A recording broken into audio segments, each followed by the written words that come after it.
Buenos días. Gracias to the organizers. Gracias a los organizadores de la reunión por invitarme.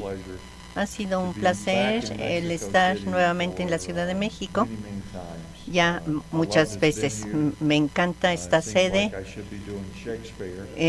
Me parece que debería de estar actuando Shakespeare. ¿Ven mis diapositivas allá arriba? Sí. Entonces, en los siguientes 25 minutos voy a hablar de líquidos, reanimación con líquidos del choque séptico. Pero voy a hablar específicamente acerca de la cantidad de líquidos que se administran en choque séptico a los pacientes y si tenemos alguna guía sobre cuál es la cantidad correcta de líquidos a administrar. ¿Cuántos de ustedes leyeron el cuento de Ricitos de Oro y los tres ositos cuando eran niños? La mayoría de ustedes. Bueno. Entonces, aquí el cuento es que Ricitos de Oro encontró abierta la puerta de la casa de los tres osos e intentó varias cosas. Uno era demasiado, otro era muy poco y otro era otra sopa estaba perfecta. Una sopa estaba demasiado caliente, otra demasiado fría y la otra estaba justo para comerse. Entonces, eso es lo mismo que queremos en nuestra práctica. Queremos que la Ricitos de Oro nos indique cuál es la cantidad correcta de líquidos. Este es un dibujo de todo lo que sucede en un paciente que está en choque séptico. Varias de estas cosas son muy relevantes a la reanimación con líquidos. ¿Pueden ver la diapositiva bien? Es que aquí se ve como medio mal, como granulosa. Sort of. It's okay. It's okay. Sort of. En choque séptico, entonces, tenemos fuga capilar, los líquidos salen de los capilares, tenemos venodilatación. Estos dos cosas disminuyen el volumen intravascular, pérdida de líquidos y también hacen que haya un retorno de sangre al corazón efectiva, y la venodilatación y el líquido que fuga hacia afuera interviene con el volumen en un paciente con choque séptico en esta condición poliinflamatoria. Hay muchas otras cosas que están pasando en esta diapositiva: disminución de contractilidad, vasodilatación arterial, que realmente no impacta tanto en la reanimación con líquidos. En 1831, alguien tuvo la idea médica. Todos los pacientes usaban un collar azul en París por diarrea, cuando tenían diarrea devastadora, hipotensión, choque, y había mucha mortalidad. Y alguien dijo, ¿qué tal si les podemos meter una aguja a la vena y darles líquidos? Y en 1831 fue la primera vez que en Lancet se reportó el uso de líquidos como tratamiento. Y aquí tenemos las guías de 2016 de sobrevivencia publicadas en 2016, y recomendando un bolo inicial de líquidos o administración de líquido en pacientes con hipotensión inducida por choque séptico o lactato alto, 30 mililitros por kilo de cristaloides en las primeras 3 horas. Estoy seguro de que hay ponentes que ayer y hoy mencionaron o van a mencionar qué tipo de cristaloides, lactato de Ringer contra solución salina normal y lo que probablemente les van a decir es que el péndulo ha cambiado hacia dar cristaloides balanceados o lactato de Ringer, por ejemplo, como líquido de reanimación primario para choque séptico, pero no voy a hablar de eso. Sí quería yo hablar de los estudios que se publicaron en 2014, que son estudios clínicos grandes comparando diversos abordajes a la reanimación, en la reanimación de líquidos, comparando el uso de catéter CBP o no utilizar un catéter CBP si se administran líquidos para dirigir un CBP o se dan líquidos para llegar a que suba SBP o si se reanima con líquidos basados en una evaluación clínica general sin el uso de un catéter venoso central. Y estos dos estudios nos dijeron que el uso del catéter CBP no era necesario. No quiere decir que no se puede usar, se tienen los mismos resultados si se usa o no, pero el mensaje de estos estudios y que son relevantes a la cantidad de líquidos que se administran es que si vemos la cantidad que recibieron de líquidos estos pacientes en este primer periodo, más o menos resulta que son 30 mililitros por kilo de cristaloides. Y vean la mortalidad de estos pacientes, bajó a menos de 20% en choque séptico. Entonces, por lo menos la asociación en estos estudios de obtener esa cantidad de líquidos y tener un buen resultado existe. Una de las cosas que escucho mucho de los que están entrenando e incluso médicos maduros es: Doctor Dillinger, tengo un paciente que tiene enfermedad renal terminal y que está con diálisis y está en choque séptico. O tengo un paciente con antecedentes de disfunción sistólica y insuficiencia cardíaca congestiva. A ese paciente no le puedo dar 30 mililitros por kilo de líquido porque me da miedo hacerlo. Pero siempre les recuerdo que ya sea se tenga antecedentes de insuficiencia cardíaca o enfermedad renal terminal, de cualquier manera se van a perder la misma cantidad de líquidos y obtener la misma cantidad de venodilatación. Entonces, como regla general, siguen necesitando la misma cantidad de líquidos. El problema es si se sobreadministra muy rápido, puede haber problemas. Hay que tener más cuidado al administrarlo. En lugar de dar un litro y reevaluar, probablemente se da administrar en 250 mililitros y reevaluar. O probablemente no es que no necesiten la misma cantidad de líquidos, solo que tienen características específicas que potencialmente hacen que sea un problema si se administra más líquido del necesario. Ahora, también necesitamos recordar que en pacientes que tienen insuficiencia cardíaca congestiva crónica, una miocardiopatía crónica, tienen disminución de fracción de expulsión. Y cuando eso se desarrolla con el tiempo, el cuerpo compensa por la disminución de contractilidad de la miocardiopatía, haciéndose más grande. Entonces, cuando vemos un corazón grande en un paciente con miocardiopatía, en radiografía de tórax o en un ultrasonido, decimos está mal porque el corazón está grande.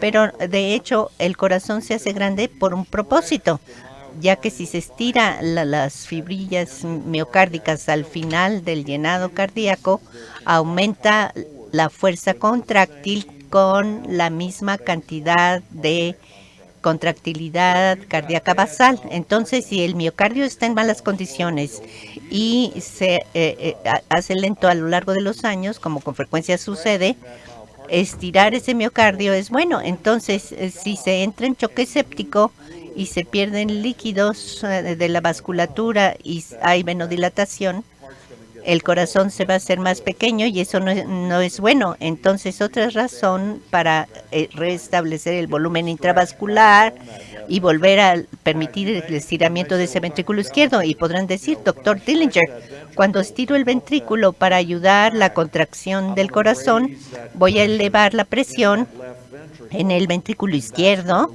y eso va a elevar la presión en los capilares pulmonares y eso va a producir una fuga de líquidos a los pulmones. Entonces, cuando reanimo con líquidos al paciente con insuficiencia cardíaca, le voy a provocar edema pulmonar, pero no es el caso, en realidad. Si ustedes ven pacientes que tienen miocardiopatía, y recuerdo cuando era joven y cuando empecé mi práctica, ejercí en terapia intensiva en el departamento de urgencias y recuerdo un paciente que llegó al departamento de urgencias y que ingresó por dolor precordial y había una duda de que ese paciente tuviera síndrome coronario agudo y se fueron al laboratorio de cateterismo. Recuerdo la radiografía de ese paciente. Tenía un corazón muy grande con historia de cardiomiopatía, pero los campos pulmonares estaban limpios y la oxigenación normal en descanso y con aire ambiente. ¿Cómo podrá ser eso? Y entonces fui al laboratorio de cateterismo y el paciente no tenía síndrome coronario, tenía una presión diastólica de ventrículo izquierdo final en un rango de los 30. Entonces lo normal sería probablemente 8, 10 y estaba en los 30 y estaba yo pensando, ¿y esto cómo puede ser? Porque la presión capilar estará muy alta y eso influye en los líquidos. Entonces, en lugar de verse así, si tomara yo cualquier persona de este público y les tomara la presión diastólica final del ventrículo izquierdo y estarían en los 30, entrarían en edema pulmonar al dar líquidos. Pero si tienen miocardiopatía, no. ¿Cómo puede ser eso? Y la razón es que los linfáticos, si vemos aquí, ¿qué pasó? ¿No han estado viendo las diapositivas? ¿Cuál es la última diapositiva que vieron?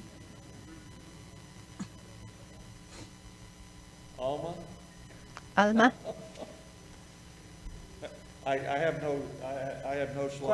No tengo diapositivas en mi proyección.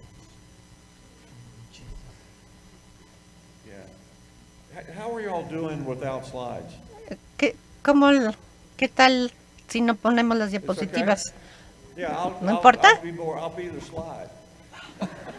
Yo voy a hacer la diapositiva. Entonces, sí. Si tomara yo una de sus presiones ventricular izquierda, estuviera en los 30, les diera líquidos, entrarían en edema pulmonar y se moriría. Pero en estos pacientes tienen campos pulmonares limpios porque el sistema linfático, cuando hay fugas de líquidos al intersticio pulmonar, se limpia por los linfáticos. Los linfáticos jalan los líquidos y los sacan del intersticio y vuelve a entrar y se va al conducto torácico. Si ustedes aumentan lentamente la presión diastólica del ventrículo final del ventrículo izquierdo a lo largo de los años, puede aumentarse la capacidad del drenaje linfático de 10 o 20 veces y de esa manera se puede tener esas presiones altas del ventrículo finales del ventrículo izquierdo. Jalan los líquidos por eso y lo sacan. Estoy viendo un estudio aquí publicado en el 2014 comparando resultados de sepsis entre pacientes con y sin disfunción ventricular izquierda que se reanimaban por choque séptico. Y entonces estudiaron 200 pacientes que llegaban al hospital en choque séptico y tomaron aquellos con antecedentes de insuficiencia cardíaca y aquellos que no tenían antecedentes de insuficiencia cardíaca. Y vieron la relación de la cantidad de líquidos que se les administraban y el efecto en oxigenación. Y lo que vieron fue que no hubo diferencia si habían antecedentes de insuficiencia cardíaca o no. No había diferencia en la tendencia de estar más hipoxémico administrando más líquidos, que me parece que apoya el concepto de que podemos administrar líquidos a estos pacientes, nuevamente en bolos pequeños. Cuando una enfermera trata a un paciente en enfermedad renal terminal y enfermedad congestiva cardíaca, le digo que le den 30 miligramos por kilogramos, pero quiero que se vaya dando 250 a ver la oximetría de pulso. Va a dar otros 250 y ver la oximetría de pulso. Y déjenme, y si quiero saber si baja la oximetría de pulso, porque siempre priorizamos reanimar el sistema cardiovascular sobre el sistema pulmonar y luego dar apoyo al sistema pulmonar si es necesario. Tengo una diapositiva muy buena colocando una manguera en el tanque de gasolina de un coche y decir cuándo se llena el tanque. Pero aquí la pregunta que es importante en esta conferencia es ¿qué tan lleno queremos mantener el tanque? ¿Qué tan lleno queremos ese tanque? Ahora, ¿a qué me refiero? Tengo una diapositiva en donde se ve, junto con el edema pulmonar, un cerebro con edema en choque séptico y muestra un riñón que tiene edema intersticial en choque séptico. Y aquí lo que quiero señalar es que si hay fuga de líquidos y estamos introduciendo líquidos para subir la presión sanguínea, ese líquido sigue saliendo durante esas primeras 24-48 horas. Y lo que estamos haciendo es reanimando el sistema cardiovascular a expensas de permitir que los líquidos salgan al intersticio. ¿Será bueno eso? No. Si pudiera yo administrar líquidos al sistema cardiovascular y que se quedara nada más ahí y subir la presión, eso sería lo preferible, pero no puedo. Hasta que se mata la bacteria y se elimina la toxina, se eliminan los mediadores proinflamatorios, esa fuga va a seguir presentándose. Hay literatura publicada.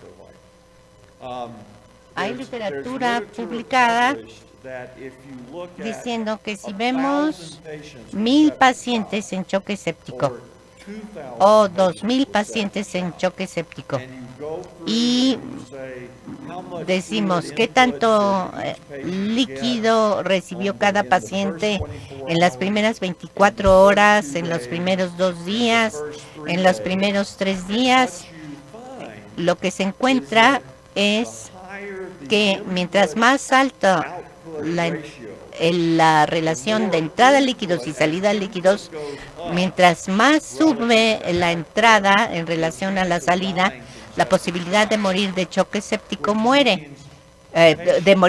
sube.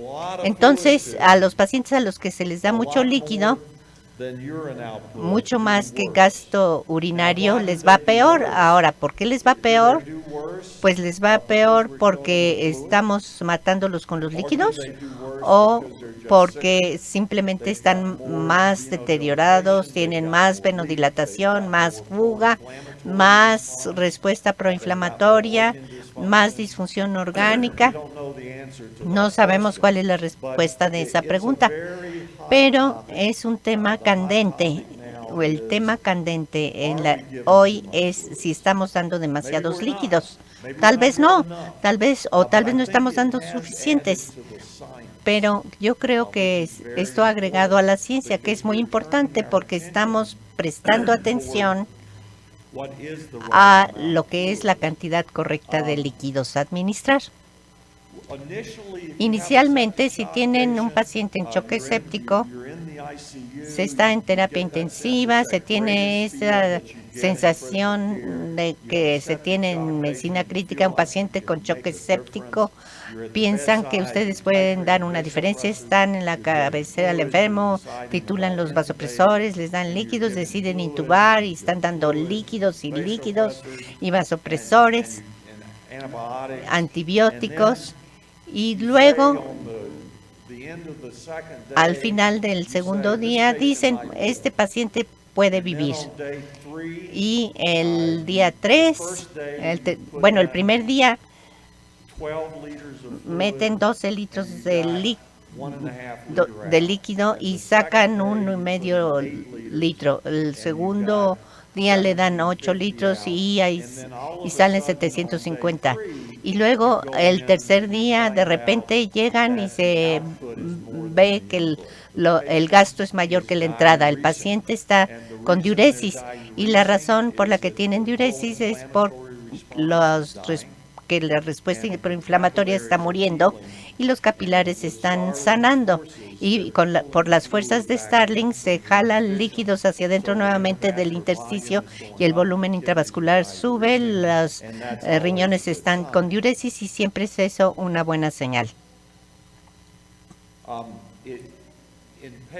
En pacientes que tienen una lesión renal aguda y que podrían entrar en insuficiencia renal con choque séptico, los riñones no tienen la capacidad de hacer esa autodiuresis. Entonces, cuando empiezan a movilizar líquidos al espacio intravascular, se necesita quitar algo así con diálisis, por ejemplo, típicamente, porque no se pueden tener una autodiuresis de los líquidos. Algunos han sugerido que podríamos apresurar esa autodiuresis, ayudarla un poquito cuando el paciente ya no está con vasopresores y todo está mejorando. Y sabemos que tenemos un paciente hinchado y esto lo podemos notar en la piel, asumimos que es en los pulmones, que está en los pulmones y en todo el cuerpo, y entonces con cautela damos Lasix. Se ve muy fea desde aquí. ¿Esa diapositiva no les parece fea?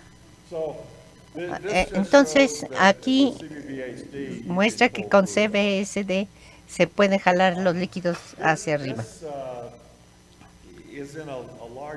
Esto es en un grupo muy grande de pacientes con CIRPA en choque séptico. Los CIRA los dividen entre los pacientes que van a recibir reanimación adecuada de líquidos muy pronto en choque séptico y después del que se resuelve el choque séptico reciben mucho menos líquidos para el CIRA, porque hay un conflicto. En choque séptico se piensa que se quiere dar primero más líquidos y después menos líquidos. Es lógico, ¿no? Y lo que se ha visto es que la mejor combinación era administrar más líquidos tempranamente, pensando que sean los adecuados, y después dar menos líquidos tardíamente después del choque séptico. Y disminuyó la mortalidad. Ahora vamos a llegar casi al final. Voy a señalar lo que quiero decirles. Yo creo que a veces se nos olvida en la cabecera del enfermo que lo que realmente estamos tratando de hacer es perfundir los lechos capilares, porque toda la acción se presenta en el lecho capilar. Ahí es donde tenemos el intercambio de oxígeno. Entonces estamos tratando de que el oxígeno llegue al lecho capilar. ¿Cómo hacemos eso? Bueno, pues eso lo hacemos con algo que se llama presión de perfusión, presión arterial media, presión de perfusión, que hace que la sangre llegue a los tejidos, ¿cómo podemos lograr la presión arterial media? Lo podemos hacer mediante dos formas diferentes. Lo podemos hacer con más flujo y menos exprimido, o menos flujo y más exprimido para lograr la misma presión media. Voy a darles un ejemplo de su jardín. A ver, el doctor Dillinger está tratando de regar las flores, entonces estoy deteniendo la manguera y no les llega. Entonces el agua, en lugar de tener ese chorro de agua muy bueno, se va no tiene fuerza. Y digo, no puedo regar hasta allá, ¿cómo voy a llegar a donde están las flores? Tengo dos opciones. Puedo decir, a ver, John, ábrele a la llave de la manguera y entonces ya sale el chorro más fuerte. Con eso se aumenta el flujo. O bien puedo no tocar la llave del agua y puedo exprimir la punta, apretar la punta de la manguera y lograr la perfusión. Tenemos esas dos opciones en nuestra práctica de medicina crítica. Entonces, ¿cuál es el balance correcto de líquidos y vasopresores? Porque ese es el objetivo en cualquier paciente individual. Ricitos de Oro diría que podría no haber suficientes líquidos, podría haber demasiados líquidos o justo los necesarios. Ahora, no sabemos en 2018 cuál es el balance correcto de líquidos, pero por primera vez estamos empezando a preguntar. Este es un estudio del 2014 publicado en Critical Care que muestra, según los pacientes de una gran base de datos, que la administración de norepinefrina temprano les iba mejor que tardíamente. Y la pregunta es ¿por qué sucedería eso? Este es un comentario que publiqué con el doctor LeJeune analizando esto, y nuestra conclusión de este estudio es que hay una asociación entre iniciar tempranamente vasopresores para tener mejor resultado, y ya que esto se relacione con mejor atención, o tal vez es el resultado porque se empezaron los vasopresores tempranamente, o porque tal vez se sube la presión más pronto y eso es bueno para la perfusión tisular en esta etapa crítica. O bien, si se tiene una tendencia de empezar vasopresores temprano, tiene uno la probabilidad de dar menos líquidos. Yo les puedo decir que mi práctica ha cambiado. Si me remonto hace 10 o 15 años, cada vez que tenía yo un paciente que en choque séptico, mi objetivo era seguir dándoles líquidos hasta que se pudieran dar todos los vasopresores, pero ya mi proceso de pensamiento cambió. Si siguen con fuga, entonces voy a tener que seguir dando líquidos. Si quiero que esto y siguen con fuga, entonces voy a tener que seguir dando líquidos para que la manguera siga de ese tamaño.